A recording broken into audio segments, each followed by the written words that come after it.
O tema hoje da palavra é coragem, não tenha medo. Olha para o seu irmão e diga coragem. Mas fala com coragem, diga coragem, não tenha medo. Coragem é o que nós precisamos. A vida não é fácil. A vida apresenta uma série de desafios todo santo dia. Quando você pensa que está tudo bom, aí você descobre que não está nada bom. Então nós vamos aprender hoje com os discípulos de Jesus e com Jesus. Abra sua Bíblia em Mateus 14, versículos 22 ao 31. Evangelho de Mateus, capítulo 14. 14 que eu falei? 14, versículos 22 ao 31. Antes de nós lermos essa passagem bíblica, deixa eu explicar rapidinho o contexto histórico. O contexto histórico é o seguinte: Jesus recebeu uma notícia de uma tragédia. Qual foi a tragédia? O seu primo, João Batista, foi decapitado. Cruelmente, injustamente, foi decapitado. Era primo biológico de Jesus, primo de sangue. Quando Jesus recebe essa notícia, acumula o luto dele, pela notícia do seu primo, com o cansaço físico. Eles estavam em uma jornada muito pesada de trabalho. Em um dos evangelhos vai dizer que eles não estavam tendo tempo nem para comer. Jesus aproveita a notícia dessa tragédia, com mais o cansaço físico e até mental dos seus discípulos, sem tempo para nada, para descansar, para comer. E Jesus diz assim: vamos para o outro lado do mar, vamos descansar, deixa eu pôr as ideias no lugar, deixa eu ver como que vai ser o meu ministério daqui para frente. Como homem eu acredito que ele pensou nisso. Só que tem um detalhe: alguém ouviu ele falar, vamos para o outro lado. E esse alguém eu acredito que foi uma mulher, porque a notícia correu rapidinho. Não, boa notícia, as mulheres são mestres em espalhar. Boa notícia, sim.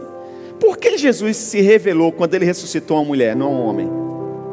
Por quê? Porque ele queria que a notícia corresse rápido. Porque de boa notícia as mulheres estão cheias. Eu acabei de falar que as mulheres são mais sensíveis à voz do Espírito Santo. Foram elas que tomaram a iniciativa de jogar especiarias no corpo de Jesus.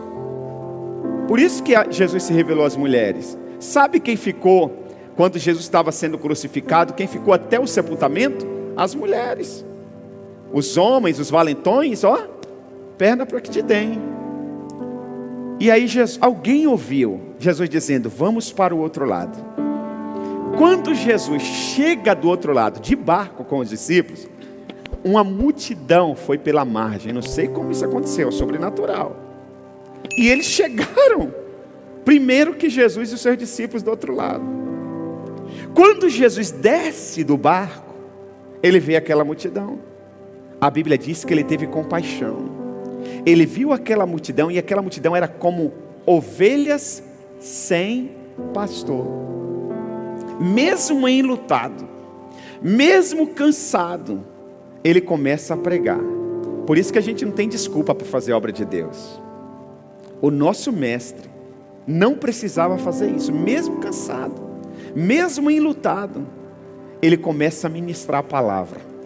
As pessoas começam a serem curadas, serem libertas de demônios, casamentos a serem restaurados, restituídos, um monte de milagre, uma explosão de milagres. O povo não vai embora, é o contrário. Eu imagino alguém mandando um zap para um amigo: ó, você está com esse problema, vem aqui que Jesus está resolvendo tudo hoje. Corre para cá. A notícia no Instagram bombou da época. A multidão foi chegando. No final do dia, chega um dos discípulos e diz para Jesus: mestre, ó a hora, esse povo está com fome, não tem dinheiro suficiente para dar comida para toda essa gente. E tem mais, não tem nada, nós estamos no deserto. Jesus diz assim: dá vocês de comer para eles. Diz: mestre, não tem como. Aí chega um outro discípulo e diz: ó, tem um garoto aí com 5 pães e 2 peixes. Jesus disse: beleza, manda a galera se assentar, forma grupos aí de 10, de 50, organiza aí essa multidão. A Bíblia diz que Jesus pega aqueles pães e peixes, levanta aos céus e dá graça a Deus. Preste atenção que Jesus não fala: Pai, só tem 5 pães e 2 peixes para essa multidão, não. Porque o nosso problema é que muitas vezes a gente quer mostrar para Deus o que tem, em vez de agradecer o que Ele já fez. A gente fica mostrando para Deus a nossa realidade, em vez de nós celebrarmos o que Ele já nos deu. Jesus está dando graças por 5 pães e 2 peixes para aquela multidão. E aí Ele manda os seus discípulos repartir para a multidão. O interessante é que dá a entender que conforme eles vão, porque até aqui na hora que Jesus dá graça, não fala nada de multiplicação, só fala que todo mundo foi saciado e sobraram 12 cestos cheios no final. Então dá a entender que eles pegaram 2 ou sei lá, vários pedacinhos daquele pão, colocaram em vários cestos e foram distribuindo, igual os diáconos fizeram aqui, os voluntários fizeram. E conforme eles iam dando, não ia faltando, ia multiplicando. Conforme eles iam entregando, ia multiplicando. Conforme eles iam entregando, ia multiplicando. No final sobraram 12 cestos. A galera disse: uau, caramba, o homem arrebentou. O homem arrebentou. Nesse momento que a galera percebe, preste atenção, Jesus curou de enfermidade, expulsou demônios, restaurou o casamento, libertou os filhos das drogas, preste atenção, prosperou muita gente ali, liberou palavras proféticas, e agora dá comida para todo mundo, para comer ao ponto de se satisfazer e ainda sobrar 12 cestos cheios.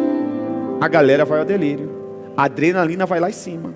Mateus não fala, Marcos também não, Lucas também não cita, mas João vai dizer que aquela multidão ficou tão maravilhada, que eles quiseram fazer de Jesus rei naquele momento. E Jesus disse: não é chegada a hora de ser rei, não é o momento. Isso aí é uma cilada do diabo. Tem um dito popular que diz que nem tudo que reluz é ouro. Nunca vá no barulho da multidão. Ou seja, nós temos muita facilidade de ir no embalo da multidão, mas Jesus não. Jesus não se ilude com a multidão. Nesse momento, Ele diz assim: essa tentação é muito grande para mim e para os meus discípulos. Ele faz o que com os discípulos? Ele insiste com os discípulos a entrarem no barco e voltarem para o outro lado. Vamos ler o texto? Mateus 14, versículo 22. Logo em seguida, Jesus insistiu com os discípulos para que entrassem no barco e fossem adiante dele para o outro lado, enquanto ele despedia a multidão. Tendo despedido a multidão, subiu sozinho ao monte para orar. O que nós aprendemos aqui? Tem tentação que você só vence na oração. Diga para o seu irmão: tem tentação que você só vence na oração. Você não vence com tempo de igreja, você não vence com título, com cargo e nem com oportunidade, e muito menos com talento. Você só vence na base da oração. O tema hoje é coragem. Não tenha medo. Tem coisas que você precisa vencer na sua vida, que você só vai vencer na base da oração. Pastor, eu quero um cargo para ver se eu fico firme na igreja. Isso não deixa ninguém firme. Pastor, dá aquela posição para a pessoa para ver se ela vem mais na igreja. Isso não faz ninguém. É na oração. Quem está me entendendo? Jesus, o Filho de Deus, nesse momento de tentação, a Bíblia diz que ele foi sozinho. E tem hora que não é com amigo não, mas tem momento que é no secreto. É só a gente e papai. É só eu e ele. Fala comigo assim: tem hora que é só eu e ele. Ele e eu. Dá até uma música sertaneja aí, ó. Tem hora que é só nós dois. Sabe por quê? Tem hora que você tem que falar para ele que só ele vai conseguir te entender. Marido não entende, esposa não entende, filho não entende, colegas, amigos muito menos, só ele. Por isso que ele diz, ó, fale comigo no secreto. Entra no quarto e fecha nem a esposa, nem os filhos podem ouvir. E sabe o que ele diz? Se você me buscar no secreto, eu vou te responder também porque ninguém precisa saber o que eu tenho para você. Tem coisas que Deus tem para a gente que não interessa a ninguém, é só a gente. E fecha a sua boca, para você não perder a sua bênção. Tem coisas que é no meio da multidão, tem coisas que Deus revela para todo mundo, mas tem coisa que é no secreto. A Bíblia diz que Jesus, ele subiu ao monte e foi orar sozinho, ele foi orar. Ao anoitecer, ele estava ali sozinho, mas o barco já estava a considerável distância da terra, fustigado pelas ondas, porque o vento soprava contra ele. Alta madrugada, Jesus dirigiu-se a eles, andando sobre o mar. Quando viram andando sobre o mar, ficaram aterrorizados e disseram, é um fantasma. Porque não era normal, não é normal andar sobre as águas. Você imagina, alta madrugada, no momento mais escuro da madrugada, vem um ser andando sobre as águas. Nunca tinha noticiado isso, ninguém nunca tinha visto isso. A única coisa que eles pensam é o quê? Mas não era um fantasma, era o Filho amado de Deus.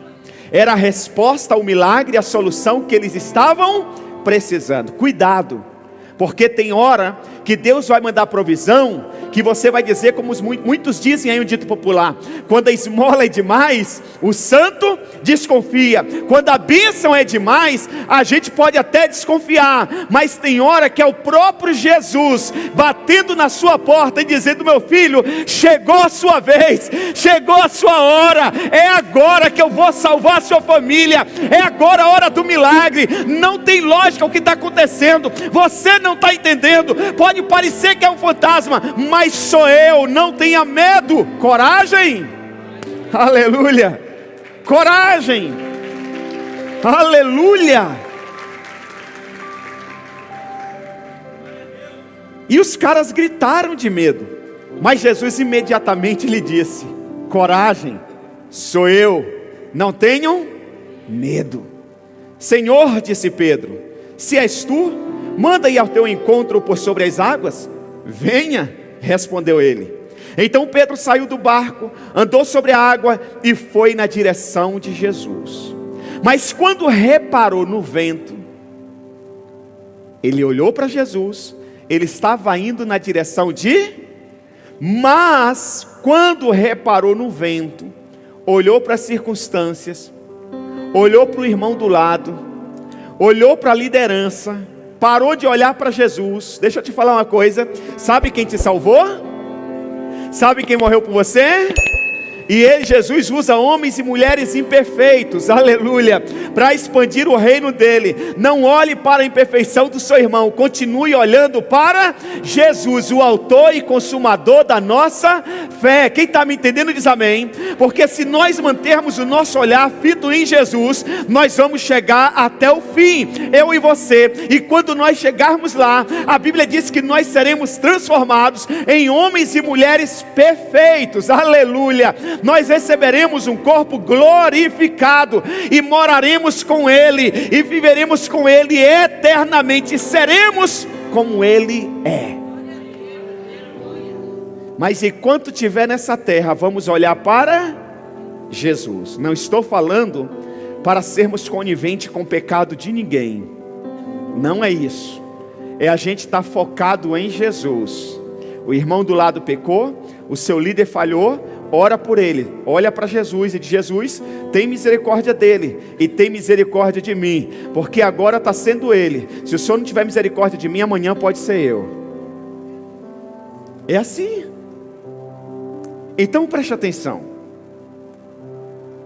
Então Pedro saiu do barco, andou sobre a água e foi na direção de Jesus. Mas quando reparou no vento, ficou com medo. Irmãos, as circunstâncias da vida tem hora que dá medo, gente. Tem diagnóstico médico que você recebe, vamos ser sinceros. Por mais que você crê no poder de Deus, o diagnóstico médico naquele momento dá medo. Por mais que você saiba dirigir, tem hora que o trânsito dá medo. Esses dias estava um dia chuvoso, né? A pista fica escorregadia. Aí você passa, você vê um acidente. Você já presenciou um acidente, uma autorrodovia que morreu alguém estava lá todo. Você deu uma parada, ou o trânsito parou, você passou, deu uma olhada. Você já viu que você não consegue sair acelerando com o carro? Você vai até no acostamento. E você fala, meu Deus, dá medo. Tem hora que dá medo. Tem hora que a situação financeira dá medo. Tem hora que a situação econômica do país dá medo. Tem hora que o governo dá medo. Mas Jesus nos chama a olhar para Ele e não para as circunstâncias. Foi Ele que disse vem, não foi o político, não foi a enfermidade, não é a crise financeira, não é o cônjuge, não é o filho. Foi Jesus que disse para Pedro, Pedro vem, olhe para mim. Enquanto Pedro olhava para Jesus, ele caminhava no sobrenatural. Mas na hora que ele olhou o vento, as circunstâncias, a Bíblia diz que ele teve medo. Fala para o seu irmão, continue olhando para Jesus. Se você tirar o olho de Jesus, você não vai dar conta. Você não vai dar conta. Mas quando reparou o vento, ficou com medo e começando a afundar, gritou, Senhor, salva-me. Imediatamente Jesus estendeu a mão e o segurou e disse, homem de pequena fé, por que você duvidou? Diga para o seu irmão, querido, pelo amor de Deus, não duvida do poder de Deus. Desculpe a redundância. Não duvide do poder de Deus. Não duvide. A Bíblia diz que tudo é possível ao que crê. Agora vamos prestar atenção aqui em algumas lições que esse texto nos dá. Então são muitas. Eu separei 3. Já falei algumas que não estavam aqui, foi revelação da hora. Mas que eu escrevi aqui 3 para nós meditarmos nessa noite. Primeiro, a vida cristã requer obediência. A vida cristã requer obediência. Se você quer ser um cristão de verdade, decida obedecer. Pastor, mas eu não estou entendendo. É melhor crer, obedecer para depois entender. Se está na Bíblia, se é Deus que está falando, obedeça. Porque vida cristã não combina com desobediência. Então preste atenção, Mateus 14, 26 diz, logo em seguida, Jesus insistiu. Os discípulos não observaram, não entenderam, não viram o que Jesus estava vendo. Eles estavam vendo uma multidão aplaudindo. Imagina na mente desses homens, irmãos, esses caras eram trabalhadores. Pedro era da indústria de pesca, ele tinha um sócio.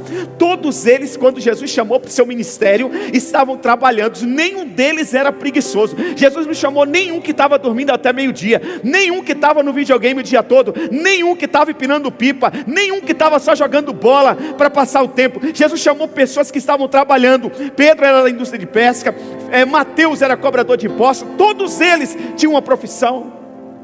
Eles largam tudo para seguir Jesus. Agora eles não têm mais férias, agora eles não têm mais salário, agora não dá para trocar a sandália que eles usavam. A coisa é viver de milagre, um dia de cada vez. Eles veem aquela multidão, todo mundo aplaudindo o seu mestre, vê o mestre fazendo muitos milagres. Ele diz, chegou a nossa vez, a nossa instituição vai bombar. Já era. O homem está dando milagres, cura, agora dá pão, dá peixe, de graça. De graça. Imagina Judas, que era o tesoureiro. Isso já era. Agora a gente vai bombar. Então, por isso que eles não querem, eu acredito que esse é um dos motivos que eles não querem. Jesus precisa insistir. Eles estão vendo aqui talvez cifrão, eles estão vendo a oportunidade de crescimento do ministério, mas Jesus está vendo uma tentação. E graças a Deus que eles obedeceram. Jesus foi orar, na alta madrugada, Jesus vem caminhando sobre as águas, porque eles não sabiam que Jesus sabia o que estava acontecendo com eles. Às vezes você não sabe, você não imagina, às vezes dentro da nossa limitação humana, a gente não consegue imaginar que Jesus está vendo o nosso sofrimento, que Ele está vendo a nossa dor, que Ele está vendo a tempestade que estamos enfrentando, e Satanás sopra no nosso ouvido: você está sozinho, ninguém é por você. Mas nós muitas vezes falhamos em pensar que Jesus está vindo ao nosso encontro. Ele sabe, Ele vai chegar na hora certa, no momento certo, no momento mais escuro da alta madrugada, quando a gente não vê saída para nenhum lugar, quando a gente não consegue enxergar ninguém, e quando chega alguém para nos ajudar, a gente pensa que é um fantasma. É nessa hora que Jesus chega. É nessa hora que Jesus chega. Então decida obedecer. Obedeça. Ainda bem que eles obedeceram e entraram no barco. Irmão, sem obediência não existe bênção. Diga comigo: sem obediência não existe bênção. Isaías capítulo 1, versículo 19 ao 20 diz assim, ó: se vocês estiverem dispostos a obedecer. Tem gente que nunca está disposto a obedecer. Tem gente que se coloca à disposição de ser oposição, de ser o contra. Uma vez eu vi um comentário de um pastor, um grande líder, que ele disse assim: rapaz, lá na minha igreja, quando eu faço reunião e uma pessoa diz assim, da minha equipe, diz assim: não concordo, eu entro num negócio sem medo, porque eu sei que vai dar certo, que o cara é o do contra. Eu fico preocupado quando ele diz assim: não, vamos para cima, já deu certo. Aí eu penso 2, 3 vezes, às vezes eu nem faço. Tem gente que decide, é uma decisão obedecer, não é uma questão de entender, é de obedecer. Eu já ensinei para os meus líderes aqui, mas vale a pena colocar agora. Eu aprendi isso muito cedo. Quando os meus líderes me ligavam, ou até hoje me ligam, ou mandam uma mensagem, e perguntam assim: Isaac, o que você vai fazer amanhã ou tal dia? Se eu já tinha uma programação, a minha resposta é: eu ia fazer tal coisa. Você imagina o que eles perguntam? Por que você ia fazer? Porque agora eu estou à sua disposição. Ou eu confio na minha liderança, ou não confio. Se eu sigo a direção deles, ou então não sigo. Se eu sei que ele é um homem que me inspira, o que é inspirar? É você colocar a sua vida, só para a sua vida, na vida do outro. O meu líder, se eu confio nele, eu tenho que acreditar que ele nunca vai me colocar em barco furado, que ele sempre quer o melhor para mim. Agora, estamos falando aqui de Deus, do Senhor Jesus Cristo. Ele insiste com os caras para entrarem no barco, e ainda bem que eles entraram. Então nós precisamos decidir obedecer. Se vocês estiverem dispostos a obedecer, comerão os melhores frutos dessa terra. Quem vai comer os melhores frutos dessa terra? Quem está disposto a obedecer. Não é quem tem necessidade. Deus não atende necessidade de pessoas desobedientes. Quem vai comer, a Bíblia que está falando, está na tela. Quem vai comer os melhores frutos dessa terra? Quem está disposto a obedecer. Comerão os melhores frutos dessa terra. Mas, se resistirem e se rebelarem, serão devorados pois o Senhor é quem fala. Serão devorados. Tem gente que está morrendo aos pouquinhos, que está sangrando, que a sua vida está indo para o ralo aos pouquinhos, e ela diz: por que isso?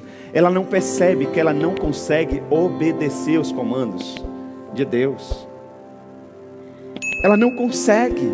A Bíblia está dizendo: mas se resistirem e se rebelarem, serão devorados. Nós temos a escolha. Você escolhe obedecer ou desobedecer, irmãos. E a responsabilidade, ela é toda sua. Não é dos seus pais, não são dos seus líderes, não é do governo, é sua. Você decide obedecer ou não obedecer. Segunda coisa que eu gostaria que os irmãos anotassem: a obediência não me deixa imune de tempestades, mas provê cuidado e livramento. Porque às vezes a gente fala assim: pastor, mas eu estou na igreja servindo a Deus, eu faço tudo certinho, por que tal coisa aconteceu na minha vida? Eles obedeceram, eles estão indo para o outro lado, eles estão dentro do barco, possivelmente no mesmo barco que eles vieram com Jesus. Eles estão voltando, eles enfrentam a tempestade. Mas tem um detalhe: Jesus não livra eles da tempestade, mas Jesus vai de encontro a eles no meio da tempestade. Às vezes, Jesus não vai te livrar do câncer.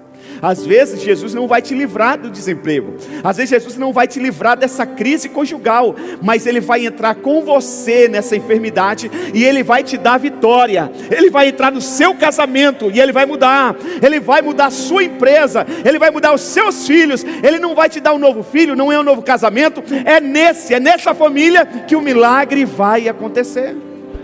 O milagre vai acontecer. Eles estão lá obedecendo, estão fazendo exatamente o que Jesus mandou, mas eles encontraram tempestade.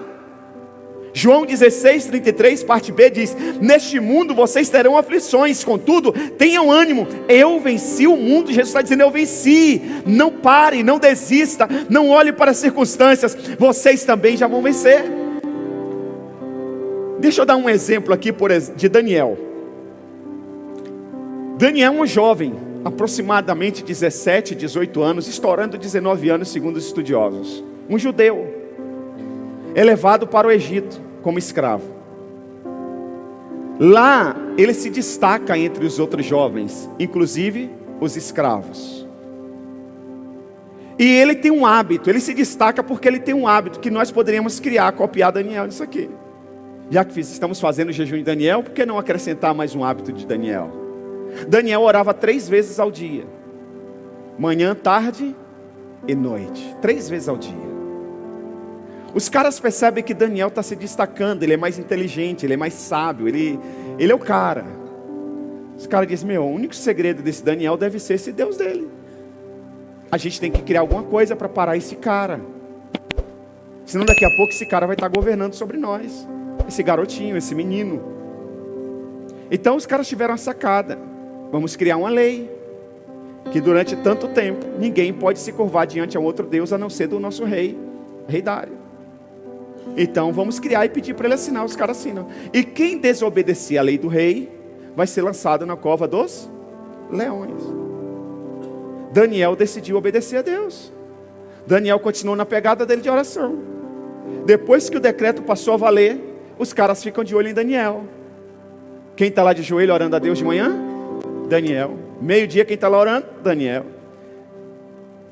Os caras vão para o rei e dizem: rei, lembra do decreto que o senhor assinou? Se alguém se curvasse durante tanto tempo, a outro Deus seria lançado na cova dos leões? Sim. E o rei não pode revogar sua lei, o rei não pode voltar atrás. Sim, verdade. O rei assinou, o rei selou, verdade. Pois é, o Daniel, o seu queridinho, ele está orando ao Deus dele, e ele agora tem que ser lançado na cova dos leões. Deixa eu te falar uma coisa: Deus não podia cegar esses caras, os inimigos de Daniel, e Daniel continuar orando sem os caras verem ele orando? Daniel não podia ter fechado a porta do quarto da casa dele para os caras não verem ele orando? Não podia?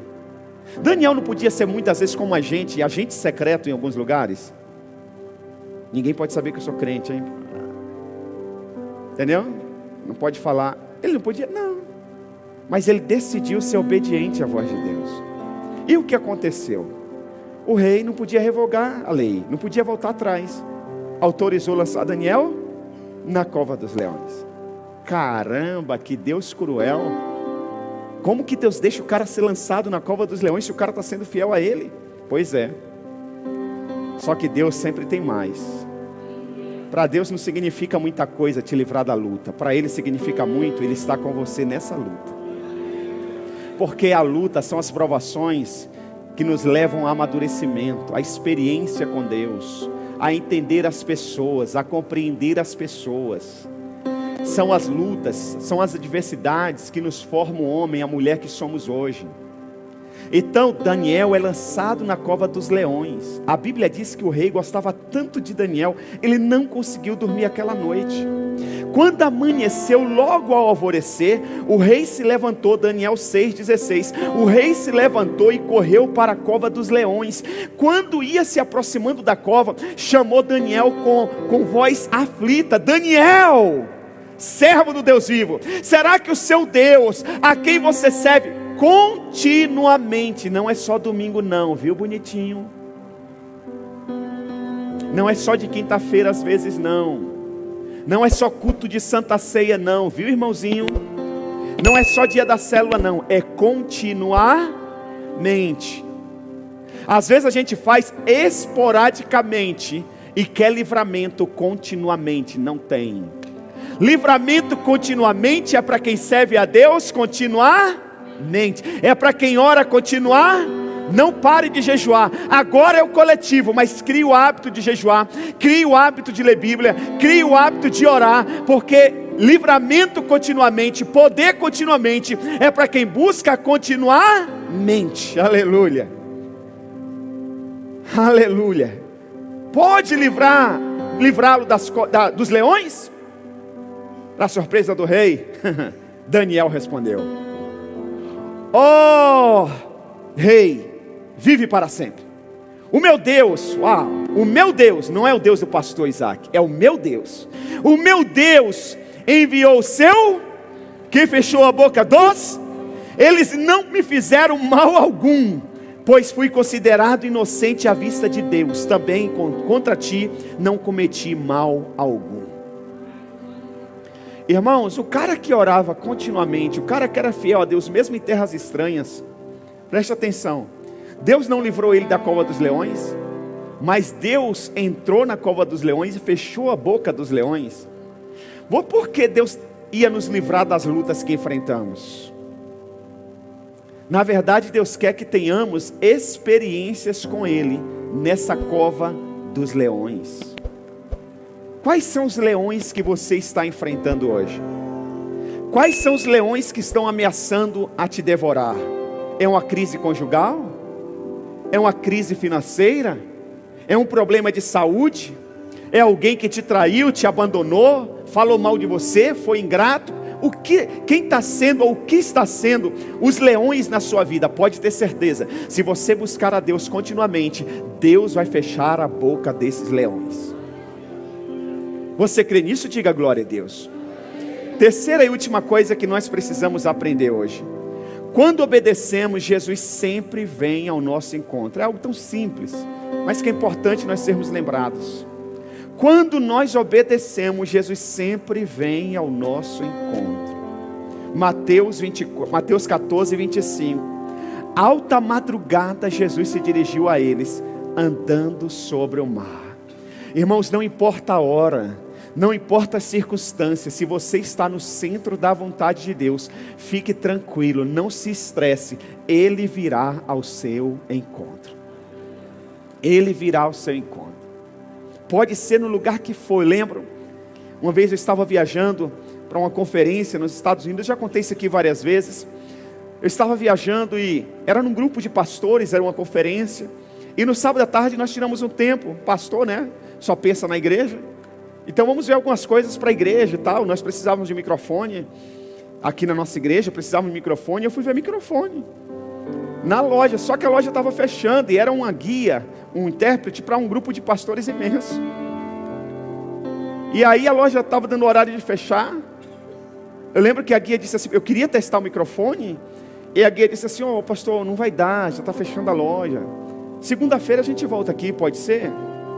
Eu falei, tranquilo, sem problema, segunda-feira você volta com a gente, tô tranquilo. Na segunda-feira ela disse, pastor do céu, eu lembrei que tem 2 pastores voltando para o Brasil hoje, eu tenho que levá-los no aeroporto. Se eu te deixar na loja, o senhor consegue se comunicar para testar o microfone? Eu falei, tranquilo, I love you, thank you so much, a gente resolve na hora. Good morning, e vai. Ela, tranquila então, ela me passou lá, deixou eu mais uns 3 pastores, uma loja imensa, a loja é maior que toda essa igreja aqui. E aí um pastor foi para lá, outro para cá, e eu fiquei no meu setor, tentando lembrar a fisionomia do cara que me atendeu. E até descobri que naquele dia o cara estava de folga, porque se o cara que me vendeu tivesse ali, ele já sabia que eu precisava testar. E eu tentava me comunicar e a pessoa não entendia. Naquela época não tinha esses aplicativos que tem hoje de tradução. E eu tentava e a pessoa não entendia. E a pessoa dava o sinal que ela ia chamar alguém. E ela não voltava mais. Aí daqui a pouco passava outra. Eu tentava falar que eu queria testar, que eu tinha comprado no sábado e não sei o que. Eu queria achar o vendedor e ninguém me entendia. Ia passando a hora. Eu falei, essa moça vai passar aqui para pegar gente. Eu não vou testar, eu vou levar esse microfone para a igreja. Vai que chega esse troço lá, não funciona. E aí eu vou ficar no prejuízo. E eu estou lá, o setor que eu queria testar era uma salinha meio fechada, bem acústica e tal. E eu estou lá aflito. Daqui a pouco entra um homem zarrão, bem assim. Quando ele entrou na sala, ele disse, pastor Isaac, o que o senhor está fazendo aqui? Eu olhei, nunca tinha visto aquele cara. Ele disse, eu preguei na sua igreja lá no Brasil semana passada. E eu fiquei assim travado. Eu falei, o que eu respondo para esse cara? Ele era alto. Eu falei, o que você está fazendo? Eu falei, rapaz, eu estou tentando testar o microfone aqui, mas ninguém consegue me entender. A moça vai passar aqui para buscar a gente e eu estou preocupado. Ele disse, qual microfone? Eu mostrei, ele falou, minha filha tem um microfone igual esse. Rebeca, vem aqui, testa para o pastor. A menina mesmo testou. Funcionou. Ele disse, pastor, Deus abençoe, a gente se vê no Brasil. Nunca mais eu vi o cara. Nunca mais. Não sei, me pergunte o nome, não sei quem é. Deixa eu te falar, não importa a nação, não importa o idioma, não importa as circunstâncias, Jesus sempre vem ao seu encontro. Sempre vem ao seu encontro. Eu poderia ficar aqui contando N experiências que eu já tive com Jesus nesse sentido. Ele sempre vem. E o último exemplo que eu quero dar aqui está no livro de Daniel, capítulo 3, versículos 26 ao 30, de 3 jovens, Sadraque, Mesaque e Abidnego. Os caras criam outras leis. Os 3 jovens são fiéis a Deus, são obedientes a Deus, se destacam. Os caras criam a lei para todo mundo se prostrar diante da estátua do rei. E os caras dizem, não, a gente só se prostra diante do Rei dos Reis. E quem não se prostrar vai ser lançado na fornalha de fogo ardente. Os caras criam a lei lá, irmãos. E os meninos não se dobram àquela estátua. E eles têm que ser lançados na fornalha de fogo ardente. O rei também gostava dos meninos de Deus, cheios do Espírito Santo, se destacavam. E eram 3, lançaram os 3 da fornalha. E o rei está de longe observando. Só que quando o rei olha para a fornalha, está no texto, você pode ler em casa. Ele não vê 3 jovens, ele vê 4 homens.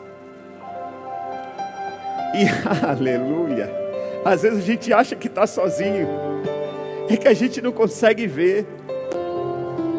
Eu lembro que eu era de uma igreja pequena, lá em Mogi das Cruzes. Eu estava lá ajudando o pastor Marcos.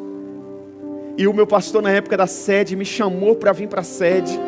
A igreja lá era enorme, morava longe. E eu lembro que eu resisti um pouco para não ir para lá, para a sede e tal. Igual os discípulos, ele teve que insistir. E no dia que ele deu o checkmate, eu fui lá. E eu estou voltando para a loja, no estacionamento da igreja. Parei bem no estacionamento. Uma senhora, cabelo branquinho, sorriso tão simpática, uma fala tão mansa. Ela me parou bem no meio do estacionamento e disse, bem assim, eu estou tão feliz porque você está aqui. E eu disse, senhora, mas eu moro muito longe. Muito longe. Eu moro em Poá. São mais de 80 quilômetros para vir para cá. Ela disse, eu moro em Mogi. É mais longe ainda. E eu congrego aqui. E ela foi embora. E eu segui o meu caminho. No outro dia eu voltei cedo para a loja da igreja. A frente era toda de vidro. Aquela senhora passou na frente da loja com aquele sorriso meigo e fez assim. Nunca mais eu vi a senhora na igreja. Se ela disse que morava em Mogi, eu pensei, então ela está congregando em Mogi. No culto de Santa Ceia eu fui lá na igreja. Falei, pastor Marcão, Tem uma senhora assim, assim, assado, com essas características, que por um tempo frequenta a igreja sede lá em São Paulo? Eu disse, não pastor, não tem. O Espírito Santo me disse, foi um anjo que eu coloquei no teu lugar para te abençoar, que eu coloquei para te incentivar, para te abençoar.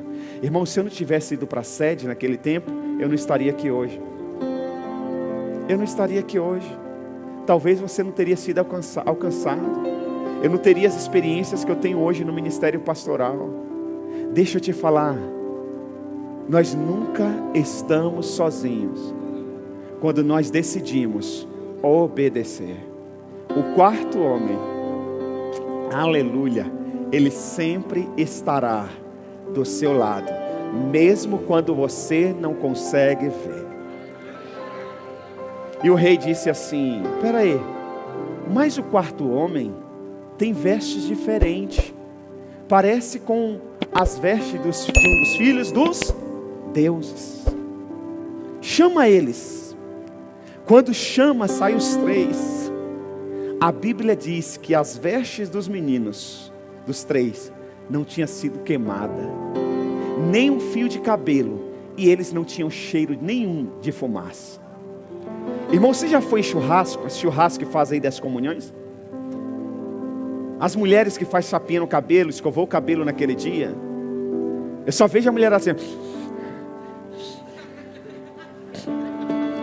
Presta atenção nas irmãs quando vai nesse churrasco. Se você colocou uma blusinha nova, você chega em casa e fala assim, será que dá para usar amanhã? É assim, não é? Eles estavam dentro da fornalha, nem um cheiro pegou nas roupas. Deixa eu te falar, se você está no centro da vontade de Deus, nem um mal vai te alcançar. Nem um mal vai te alcançar. Aquele que habita no esconderijo do Altíssimo e descansa à sombra do Onipotente, dirá, o Senhor é o meu Deus, aleluia, o meu refúgio, aleluia. E a Bíblia diz que nenhum mal chegará à sua tenda. Mateus 6 diz que aquele que ouve a palavra de Deus, como nós estamos ouvindo aqui, e as coloca em prática, é como um homem que construiu a sua casa na rocha.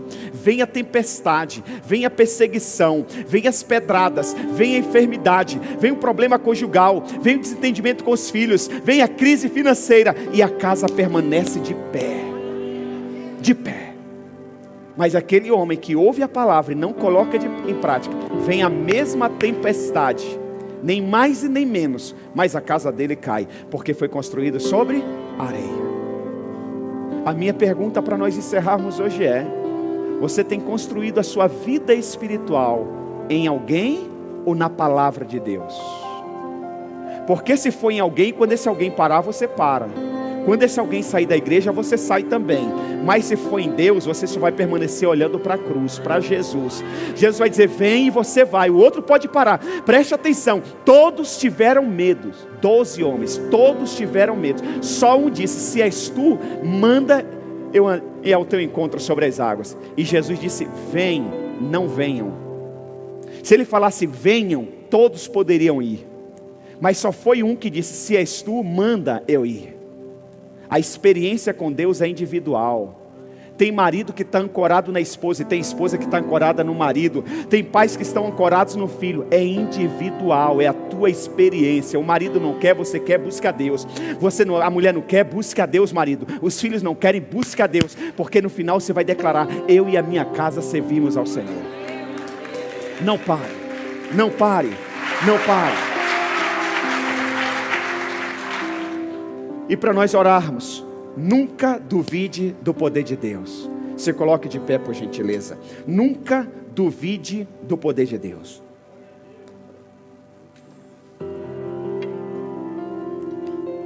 A Bíblia diz que Pedro, quando ele olhou para o vento, ele teve medo.